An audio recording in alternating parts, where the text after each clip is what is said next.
Well, comets and asteroids are leftovers from the formation of the solar system. Okay? So the solar system's forming about 4.5 billion years ago. Okay, it was this big cloud of gas and dust floating around the galaxy. And a shock wave passed through here and it started to collapse under its own gravity. Okay? It was spinning, it had a little bit of angular momentum in the beginning, and as it collapsed, it started to spin up, just like a figure skater pulling in the arms and doing a little super twirl thing. That's why we're all spinning around in a big flat plane.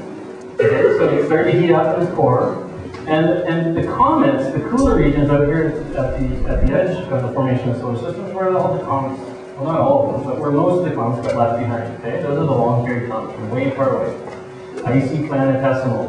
Okay, and then the Rothney planetesimals formed in closer to the sun. And sunlight, as the sun actually attained about 10 million degrees at its core, it actually started the hydrogen to helium fusion process, which heats the sun. And the radiation began to push away the gas and dust out of the inner solar system. And we ended up with planets and rocks forming close to the sun and ice cubes flying far away. And so now we have, and this process took, less than 10 million years. It actually happened a lot faster than you think. And, well, that's where they come from. So they're leftovers. They're debris left over. So we've got, here's this vaguely to scale model. The sun and the planets, of course, they're not very distances.